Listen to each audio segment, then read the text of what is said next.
Kompetensi bawah sadar. Beberapa tahun yang lalu, tepatnya tahun 2007 sampai 2009, saya mendedikasikan hari Rabu untuk terapi kejiwaan. Suatu hari, seseorang berbagi ceritanya. Saya insomnia, Pak.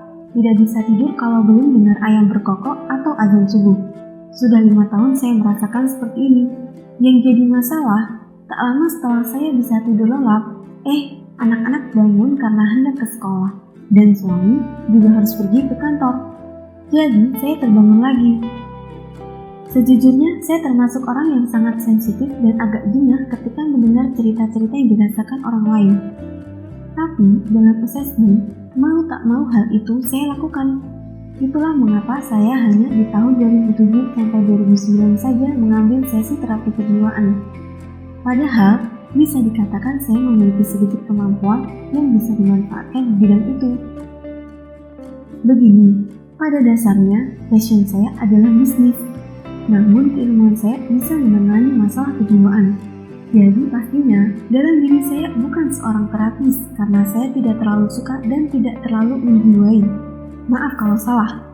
Beberapa sobat menganggap hal ini adalah membantu orang lain dan statusnya wajib. Tapi kalau bukan passion, bagaimana? Di tahun 2006, saya bicara kepada mitra saya, Mas Irdi, Mas Boy, dan Mbak Emma. Oke, saya masuk sebentar saja ya, karena bisnis properti lagi di kurva bawah, sedang ambil momentum naik. Jadi kira-kira di tahun 2010 ke atas, saya masuk lagi di bisnis properti karena sudah appraisal dan peak. Ya, kira-kira sampai tahun 2013-2014 lah. Nanti kontraksi lagi ke bawah, lalu ngegas lagi di 2016-2017. Asumsi saya ini bukan hasil masukan dari buku ataupun analisis dari pakar. Tapi ini sudah semacam kompetensi bawah sadar saya. Mungkin ya, terutama di bidang properti. Mungkin banyak di antara Anda yang sudah memahami istilah kompetensi bawah sadar atau unconscious competence. Tapi ada baiknya saya urai sedikit agar kita satu bahasa. Misalnya Anda adalah orang yang tidak tahu dan tidak pernah kenal dunia olahraga. Kondisi pikiran Anda dinamakan unconscious incompetence. Anda tidak tahu dan tidak berkemampuan. Level 1, pemikiran dan tindakan. Kemudian suatu hari Anda mendapatkan pencerahan dengan adanya sebuah pelajaran tentang apa itu olahraga, manfaat olahraga, dan bagaimana melakukan olahraga yang baik serta efek positifnya.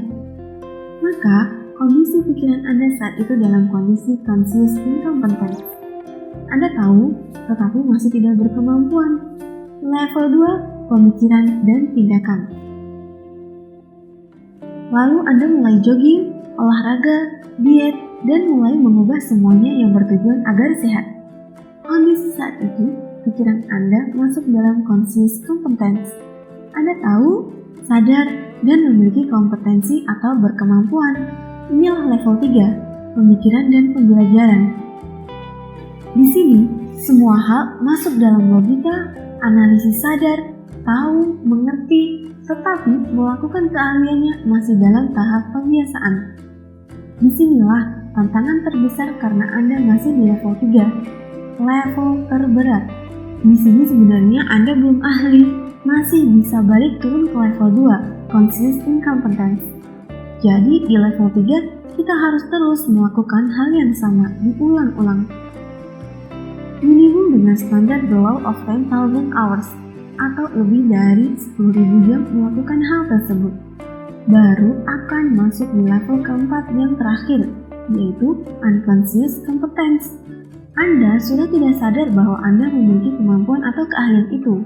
Anda sudah jadi biasa saja, semua serba alami.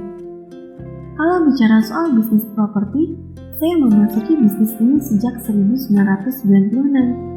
Pahit, manis, asam, garam, ekonominya turun, bunga rendah sampai bunga 50% per tahun, pembeli kabur, kontraktor kabur, izin tidak keluar, tanah kasus, dan ratusan masalah lainnya sudah saya lewati.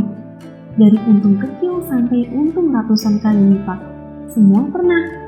Membangun rusun, tipe murah, klaster mewah, apartemen, hotel, mixed-use building. Apa yang belum ya? Rasanya semua pernah dilakukan. Semuanya saya sudah tahu pahit manisnya. Jadi di tahun 2006, saya melihat apa yang akan terjadi di 2007-2009 pada pasar properti di Indonesia, yaitu slow down karena sedikit overheat. Tapi sehabis itu ngegas lagi kencang. Kalau modal melimpah, maka di tahun 2009 adalah awal yang sangat tepat. Dan sesuai prediksi tersebut, tren properti naik tinggi sekali. Dalam melihat fenomena seperti itu atau menganalisis properti, saya benar-benar seperti nggak mikir, semacam mengandalkan intuisi saja, main feeling. Jadi terkadang sulit menjelaskan kepada orang lain. Karena itulah saya bisa membagi sedikit waktu di 2 tahun tersebut untuk bidang kejiwaan ini. Sekarang mari kita kembali ke cerita si ibu yang insomnia. Saya pun bertanya kepada ibu, kira-kira bagaimana asal muasalnya. Lalu dia menceritakan bahwa kira-kira 6 tahun yang lalu, suaminya dapat shift dinas malam di pabrik. Tiap malam pulang pukul 12, sampai rumah pukul 1-an. Tiap malam dia pun selalu menunggu sang suami. Nah, karena kebiasaan tersebut, dia sekarang gak bisa tidur hingga harus lewat larut malam atau menjelang pagi. Disinilah kemampuan saya untuk melihat masalah diuji. Benarkah kesimpulan sang ibu atau itu asumsi? Saya perhatikan benar perubahan sikap normal di wajah sang ibu. Maka saya berkesimpulan ini asumsi. Saya harus menggali lebih dalam lagi. Kali ini saya yang harus memimpin pertanyaan. Tidak bisa pertanyaan terbuka, harus mulai tertutup dan menjurus. Ibu orang Jawa ya? Seberapa ibu mengerti istilah ngerowot, laku, prihatin, kumkum, dan nyajen? Tanya saya. Dia terdiam sebentar lalu menjawab. Saya dan keluarga kami masih ada kejawaannya, Pak. Kami paham sekali hal-hal itu. Lalu saya bertanya, menurut ini sepuh ibu, benarkah kalau tidur di bawah pukul 12 malam akan mudah kena santet? Oh iya banget Pak. Jadi dulu sembari menunggu suami juga saya ngaji-ngaji zikir-zikir buat melewati waktu tersebut. Jadi memang di keluarga kami sering tidur di atas pukul 12 untuk laku keluarga Pak. Terjawab sudah bahwa yang membuatnya insomnia bukan karena menunggu suami.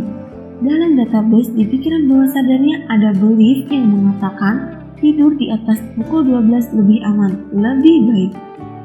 Seperti menganalisis properti tadi, menggali masalah insomnia ini pun sudah seperti kompetensi bawah sadar bagi saya. Dan saya percaya bahwa siapapun bisa memiliki kompetensi bawah sadar untuk mempermudah langkah masing-masing menuju sukses. Yang diperlukan hanya latihan.